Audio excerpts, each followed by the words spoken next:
I'll be the first to admit that I have a beautiful life. I have the face of an angel and a body built for love. At least that's what more than one man has told me. For me, it meant I never wanted male attention, and I had fun playing the field until I was 24. Then, after a serious talk with my parents, I decided to settle down and think seriously about doing my civic duty by giving them some grandkids. Being the only child of rich parents, I'd never really needed a serious qualification or a serious job. Dad tried to encourage me into a field of study that would allow me to take over his business when he retired, but it just didn't interest me. I don't know if that is what subliminally first attracted me to Dave, but he was perfect. A superior physical specimen, sharp as a whip, already finished a business degree and an MBA. I think Mom and Dad fell in love with him before I did. We were married within a year, and less than a month later, I was pregnant. Fast forward 10 years, and I was the best-looking soccer mom at the private school my 2 children attended. I picked them up in a top-of-the-range BMW and then took them to our 12-bedroom McMansion in the leafiest suburb of our town. Dave, or the 15-year-old high school girl who lived next door, looked after them 2 or 3 nights a week when I went off to my job as chairperson or board member of this or that church or charity organization. On the weekends, I normally went shopping with some friends on Saturday, while Mom looked after the kids and Dave played 18 holes with Dad. On Sunday mornings, Dave and I took the kids to church. I'm not particularly a believer, but at our social level, it's kind of expected, you know? We sat in the pew that Granddad had sponsored after he made his first fortune. Later, we'd go have Sunday lunch at my parents' house, catered, of course, where lately, Dad and Dave talked about the process of Dad retiring and my husband taking over. After lunch, it was quite common for us to leave the kids with my parents, leaving Dave and me free to go home and do what married people do. Well, some of what married people do. Early on in our love life, I'd decided that I'd be conservative in the bedroom. I was pretty satisfied with my husband. Well, until recently. Yes, I snared the perfect man. A fantastic father, a terrific provider, and a considerate lover. I had money, comforts, status, respect, and just about anything else I desired. Almost. You no doubt picked up on the recent trouble I have achieving fulfillment. That all started with an erroneous keystroke when I was internet browsing one day. One wrong key, 60 minutes of browsing, 2 fingers, and my husband's days of satisfying me were numbered. You see, I accidentally stumbled onto an adult site and revealed a seductive side of myself that I never knew I had.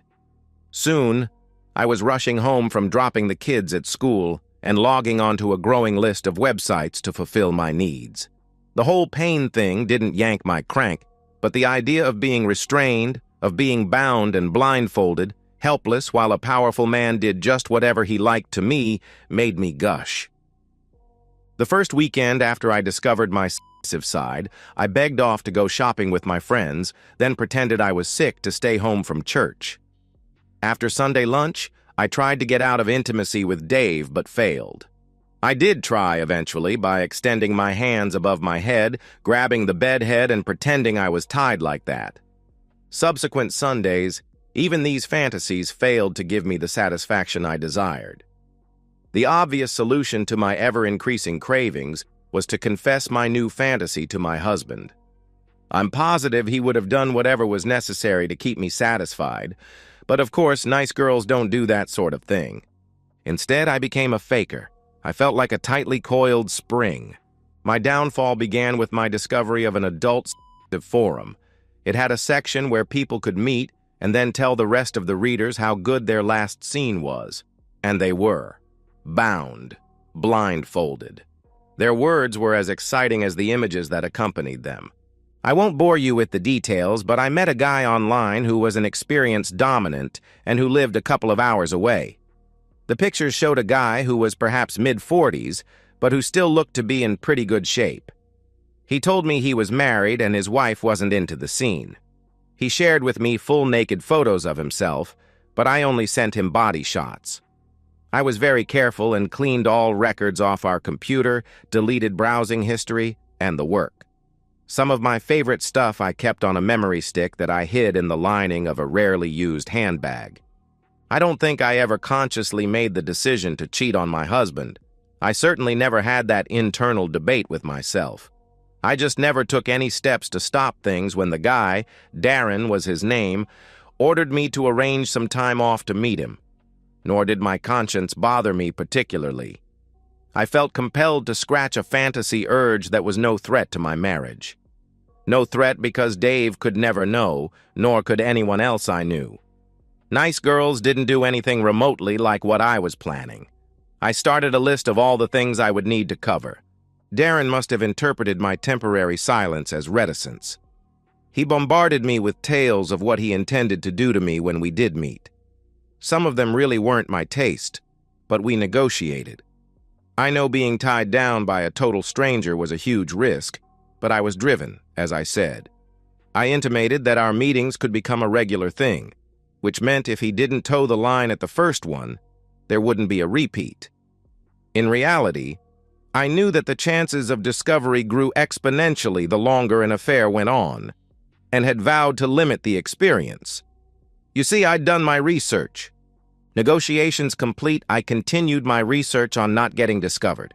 I know the word out there is that cheaters always get caught, but that's just propaganda and statistics. Stories and statistics of people getting away with affairs never get published. I imagine that for every affair discovered, 10 go silent. So, for the next 3 weeks, my life fell into a pattern. Drop kids at school, race home, watch the images and videos of the type of things I'd negotiated with Darren, then read cheating wife stories until it was time to pick the kids up again. My friends inevitably became bored with being rejected when they called to ask me to meet, but I didn't notice at the time. It was early on in this pattern that I discovered that one of the big giveaways to cheating wives being discovered was by behavioral changes. A little honest self-analysis revealed I was giving all the signals to anyone watching.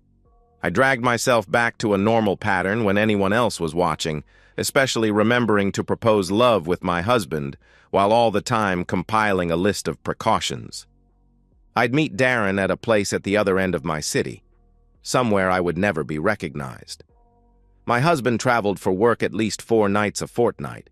He was the business development manager of Dad's company, after all. It couldn't be too hard to prove he was where he said he was.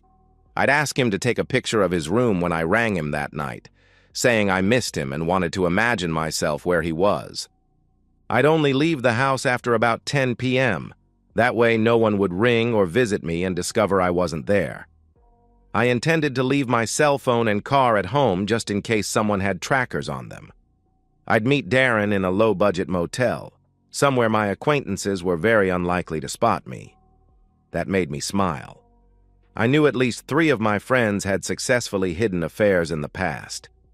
Wouldn't it be ironic if I was discovered by a friend meeting her beau at the same motel? I added a wig and other disguise elements to the list. I'd keep them in my locker at the tennis club so they were only here to be discovered for a minimal amount of time.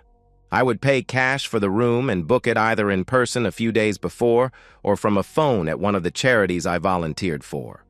I would travel to the motel by a cab that picked me up at a local park I would walk to. That way, no strange cars would be seen in the driveway, and I wouldn't be seen leaving at an unusual hour. Thanks to mobile phones, phone booths were a thing of the past in our town, so the one weak spot in my plans was that I would have to ring the cab on my cell. The best I could do was to then immediately erase all records of the call. It was highly unlikely that Dave would pull my phone records to check each individual number. So, my husband and acquaintances accounted for, the only problem remaining was that of what to do with my children. Our regular babysitter needed to be home by 10 p.m., and even so, couldn't be relied on not to inadvertently mention sitting while Dave was away to my husband. I wasn't about to use a stranger for looking after them, and the youngest was too young for sleepovers. That left one possible, if far from attractive, option. I could see my children and limit the time away. Say leave at 10:15 p.m., an hour cab ride, 5 hours with Darren, another hour cab ride, and I could be home by 5:15 a.m., which was still an hour before dawn at this time of year. The wig and a coat I hardly ever wore should protect me from recognition by pre-dawn dog walkers and insomniacs. As unpalatable as sedating my children was, I was driven. The closer my preparations took me to fulfilling my new fantasies, the more problems were bulldozed. In fact, it took huge efforts of willpower to critically analyze my own plans. I experimented with different over-the-counter sleeping pills, all listed as safe for young children, and found doses that forced me to wake them when it was time to get up for school. I did it every night for a week to ensure a 100% strike rate. I only stopped when Dave commented on their changed habits. It was during one of my internal security review sessions that I worried about what would happen if Darren turned out to be a serial killer, or even if he got carried away and marked me by going beyond our agreed boundaries. I noticed his email address was an initial and surname, and after half an hour on Google, I had an address. I subtly let him know that I would be leaving clues to his identity before we met, in case I disappeared. He assured me I would be safe. I also recognized a weakness of his being discovered cheating on his wife, leading her to me and my husband, so I insisted he takes the same precautions as I was. I had trouble believing his wife knew and condoned his meeting with other women. He provided the STD test I asked for, as I like my love unprotected, and there was no risk of an unwanted pregnancy because of the contraceptive pill I take religiously at 8:30 every morning. So, tonight is the night. It's 10:10 p.m. I finished dressing in a slinky black dress that Dave bought me a couple of years ago, and my overnight bag with toiletries and a few odds and sods, as my grandma used to say, is packed. Caller ID showed that Dave rang from a number with an area code consistent with where he was supposed to be, a 3-hour flight away. The cab was on its way and the kids were safely and soundly asleep in their beds. I'd ended up paying cash for 3 nights of room hire, in a false name, of course. The extra nights were Darren's idea, and a valid one if you ask me. By the time I got there and then had to leave to be home before dawn, we'd barely have 5 quality hours. What if I loved it and wanted more? Dave was away until his flight landed at lunchtime on Thursday. I could repeat what I was doing tomorrow and Wednesday night, after all. The money for the room meant nothing to someone as well off as me. 3 nights to get it out of my system. 3 nights to prevent it becoming a long-term thing, where the chances of being discovered rose exponentially. Yes, it was a sensible move. I logged into our computer to check for any last-minute emails from Darren. There were none. I checked the deleted items folder, which was clear of evidence, and then sent a quick note to my soon-to-be master saying I was on my way. A glance at my watch showed that it was time to walk to the park to meet the cab. After one final look in the mirror, I wondered if I should back out even now. But the excitement said no. What could possibly go wrong? I put my phone on the kitchen counter and headed out. I was very excited in anticipation by the time the taxi deposited me at the motel. No one was around, which was a relief. Tapping gently on the door of room 310, I smiled at Darren's forethought. The Do Not Disturb sign was already hanging on the doorknob. There was only a shaded bedside light on when Darren opened the door. My first impression was one of disappointment. His profile picture on the website must have been quite dated, as in reality, he was perhaps 10 years older than I'd thought and carrying a fair bit more weight. I later noticed his fingers were stained by nicotine, and when he kissed me, it was with the unmistakable reek of liquor mixed with stale cigarettes on his breath. That's as far as I got before, after a single hello and a nuzzle of my lips, he jumped on me. I heard the dress rip in his haste to remove it. I loved it. I just hoped he remembered his promise not to mark me, however. By the sound of his breathing, there wasn't a lot of control happening. He was as excited as me. As I basked in the sensations, already getting re-excited by my feeling of helplessness, I thought how I'd done the right thing. I could have 3 nights of risk-free ecstasy, and no one would ever be the wiser. Stopping my new hobby anytime in the near future might be a problem, though, but I'm sure the risks from that could be mitigated with a little more research. Tuesday, 9:45 a.m. Jan, It's Dave. The kids just rang me to say that when they awoke this morning, Sue wasn't there. They've searched the house and can't find her. Dave paused at this point to catch his breath, shortened by the adrenaline coursing through his system. His mother-in-law was worried by the tone of his voice. "Well, she's not here," she answered. "Can you get over there as soon as possible?" Dave questioned. "Sure, I'll ring you when I get there," she answered. Tuesday, 6:53 p.m. to Thursday, 8 p.m. Dave, having flown home as quickly as he could, had just finished hugging his children tightly. They were putting a brave face on it, but he could see in their eyes they were very worried.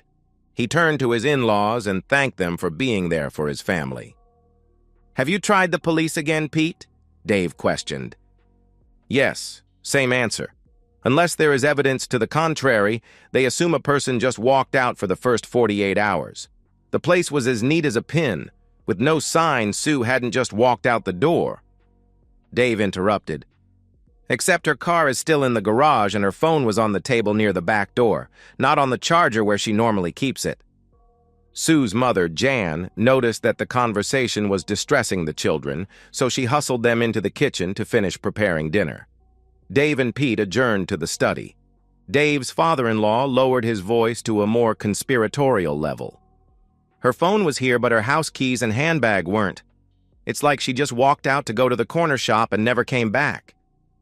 Except that the nearest corner shop is an hour's walk away and my Sue would never leave the kids like that," Dave answered.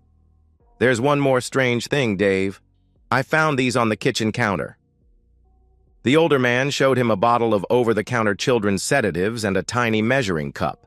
The obvious reason why those items were there didn't register to a man who loved his wife fiercely and respected her commitment as a mother above all her other prodigious attributes.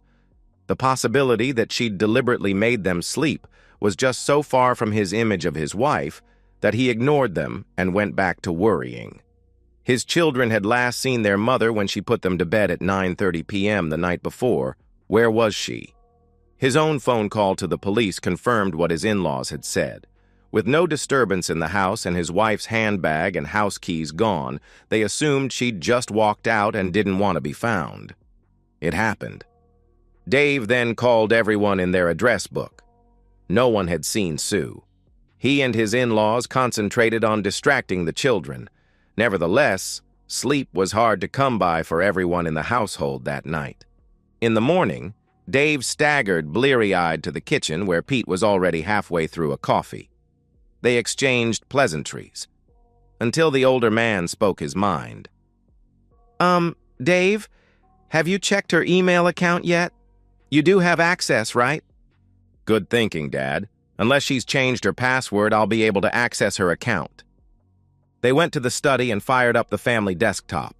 Sue's password worked, and soon the pair were snooping. The inbox looked normal, and sorting the emails by sender and a quick trip down the list showed no unfamiliar names. Pete, who was more comfortable around computers than his son-in-law, next suggested they check the deleted items folder. It was empty. The older man's heart sank a little more.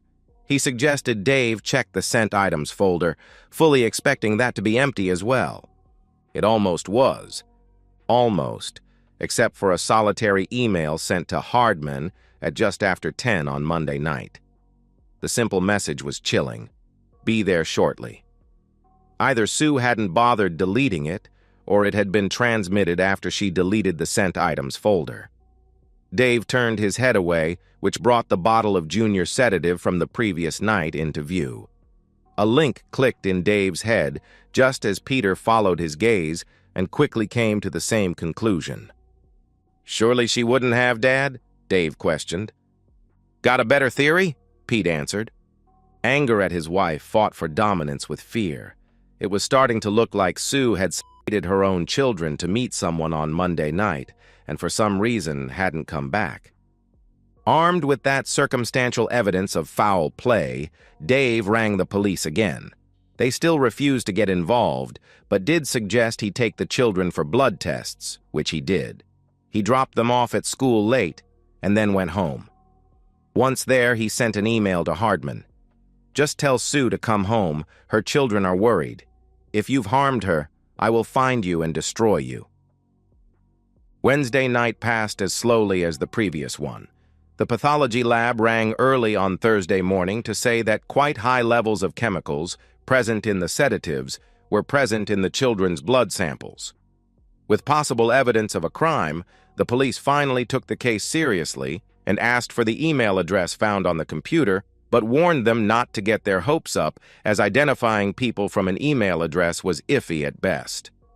With nothing else to do, all three adults then sat near their phones waiting for news. Thursday, 8:01 p.m.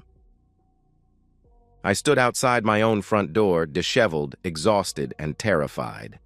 I clutched my torn, slinky black dress, the same one I'd put on Monday night, to prevent it from gaping and exposing my left unfettered chest. I breathed in and out slowly, trying to calm myself, trying to forget the nightmare that had been the last 3 days, trying not to think of the immeasurable storm that was going to be the next few hours. But the nightmare... I've been unable to escape the memories of my nightmare. I remembered back to what seemed like years ago, to that feeling as my first excitement abated, with a sweating Darren above me. He must have seen the look of excitement in my eyes, and I guess as a sadist, he didn't like that. He reached past my left ear and pulled something from under the pillow. It was a black leather device, looking like a cat-o'-nine tail from the old days. It had multiple leather tassels, each with a knot at the end. He continued thrusting away into me all the time, looking in my eyes as he raised the device. I guess my expression had already changed before the first stinging blow fell across my chest. It hurt. My eyes must have shown him that, as did my muffled scream. The look on his face was sickening as he laid in with the device. I looked down and saw the angry wheals on my chest. His repeated promises not to mark me had lasted less than 5 minutes. It was only then I realized what a totally helpless situation I'd put myself in. My mind was in terror about what Darren might do next and what shape he'd leave my body in. Strange noises brought me back from wherever my terror-filled mind had gone. Opening my eyes, the first thing I saw was that the look of excitement was gone from Darren's face. It was replaced by a look of agony. He was gasping and clutching his chest as his face turned a sickly white color. As I watched, he suddenly collapsed on me and twitched for perhaps half a minute before I heard a sound I'd only read about in books. Suddenly, unpowered lungs had the air expelled from them as gravity did its work.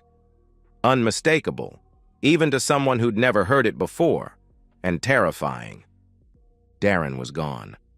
The full weight of him was pressed on my chest, and it felt like every time I exhaled, I didn't have the power to inflate my lungs again.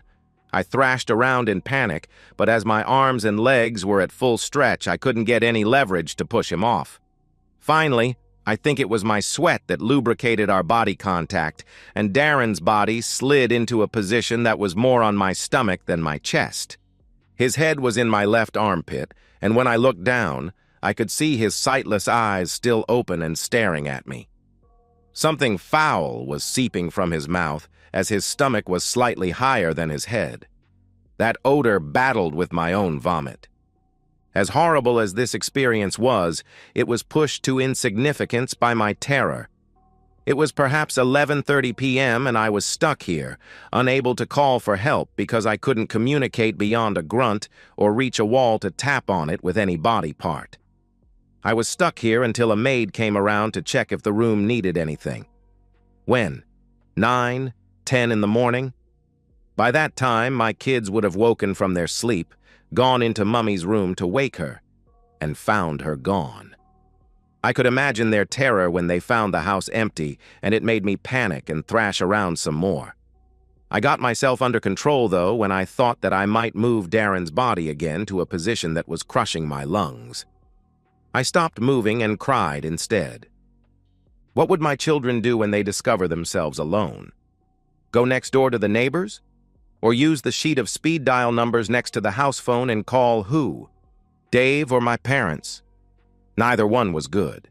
Dave would be terrified and confused and would immediately call my cell, which would ring from the table near the door at home. Then he'd ring my parents and Mom would go to the house as quickly as she could. Dad would be at work. She'd discover me gone, perhaps my phone but missing purse, and then what? Ring Dave? Ring the police? Either way, I was toast. Unless, and here my mind was clutching at straws, the maid came in really early and I convinced her to find the handcuff keys and let me go, then promised her enough money that she wouldn't call the police immediately. I could get my hands on maybe 10 grand quickly and untraceable. I could rush home as quickly as possible, hopefully, wake my kids, apologize for sleeping in, and take them to school. Then call the police. I could threaten them with legal action if they told the media and have it all settled by the time school was out, or get Mom to pick them up. It was no big deal. 2 consenting adults participating in a legal activity. One that just happened to go very badly wrong. That was all good. Things would work out fine. Then I remembered that I'd booked the room for 3 days. But that was fine. The maid service still checked each room daily for fresh towels, etc. Then I remembered the Do Not Disturb sign on the outside knob, and all my delusions collapsed. I heard myself let out a noise past the gag that was a sigh. The death rattle of my marriage and perfect life, terminally soiled by my and Darren's bile, and from the signals my bladder was saying, soon to be urine as well. I guess I spent the next hour in an increasingly desperate attempt to remove the gag, but the only thing I had to rub it against was Darren's cheek, and it just wasn't solid enough. It got a little more promising when the stiffness of death set in, and I nearly managed to remove the gag. What amazed me was that Darren's whiskers seemed to actually continue to grow after he was dead. Closing my eyes protected me from seeing the fearful rictus his face was becoming, but nothing could protect me from the increasingly foul stench pervading the room. Death doesn't smell pretty. Soon, the rigor passed and Darren softened again, by which time I had nothing left in my stomach to evacuate. Daylight spilled through the tightly closed curtains, raising the temperature of the room slightly. Well, enough that my shivering abated slightly. Darren's cooled body was sapping the heat from mine badly. Far worse than the danger of hypothermia and the humiliation of lying in my own urine was the problem of thirst. How long can a person go without water? I seem to remember it was as low as 2 to 3 days. I might have known if I'd paid more attention in school, rather than spent all my efforts on making sure my clothes were better than the other girls, and making sure they were revealing enough to grab the bulk of the male attention in the class. Then I got to thinking that death might be preferable to what was possibly coming my way. My legacy and memory might well be annihilated, but at least I wouldn't be around to see it. The brightness of the curtains indicated the sun had set far enough to penetrate the narrow gap between rows of rooms in the cheap motel, reinforcing that rescue wasn't coming that day. Already my tongue was stuck to the roof of my mouth, and I hadn't urinated since around the middle of the day. Small blessings. I hoped I could speak fast enough to stop the maid from calling the police when she found me in the morning. With no police involved, all sorts of explanations were credible. As the night wore on, though, even I recognized some of them as fanciful delusions brought on by utter desperation and thirst. I think my last conscious thought before a crippling headache and delirium consumed me was a simple one. I'm screwed. Hero mother to zero with one stupid decision. I never met the maid who found me, although I dearly would like to one day, when I'm armed with something deadly. My first memory was of being jolted on a gurney as they put me in the ambulance. I was attached to one of those devices that drips stuff into you. The ambos had obviously recognized my extreme dehydration and started me on fluids. They'd also stuffed my handbag beside me. My next memory was of being wheeled into the hospital and someone trying to take my bag away. I clung to it like grim death. I would contact my family when I was ready, and had half a chance of defending a credible story. Until then, I was going to remain anonymous.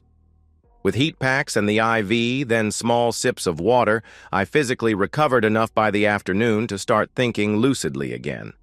Planning was interrupted when the police interviewed me. I stuck to the truth and reminded them about their duty of discretion, threatening them with legal action personally if the media found out about my story. The sergeant gave me a look as he left, which seemed to be a confusing mix of amusement and pity. I had a credible story by mid-afternoon, but I won't bore you with it.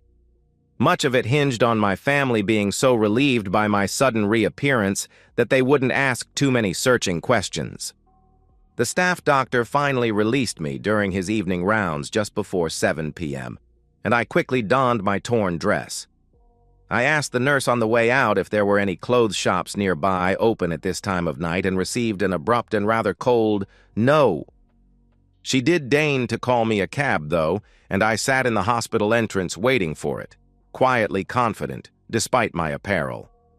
There was a television in the reception area, tuned to the 7 o'clock news, and it ended my confidence in my life. The top story was all about little old me. There were photos of me lying on the motel bed under a dead Darren, obviously taken by the maid and sold to the media. My face was blacked out, I suppose, for legal reasons. It was a scene under the control of the coroner, after all. No such courtesy was afforded by the television cameras, though. How they'd beaten the ambulance leaving, I'll never know, but they had. My face was clearly recognizable as the gurney was trundled up to the ambulance. They even showed one of the handcuffs still attached to my wrists. I collapsed mentally and must have been almost carried to the taxi when it arrived. Who gave the driver my address is a mystery. But the next memory I have is of standing right here, right now, facing the door out to the execution yard, devoid of hope or even the will to fight. Monday, 11 a.m. Any delusions I may have harbored lasted about 300 milliseconds after my husband opened the door. Over his shoulder I could see the television, and it was tuned to the station I'd so recently seen myself on. He looked deep into my eyes with an eyebrow raised in question. This was it. My moment of truth. My opportunity to say I was kidnapped, handcuffed to a bed, and abused for 3 days. That I was worthy of his pity, not his contempt.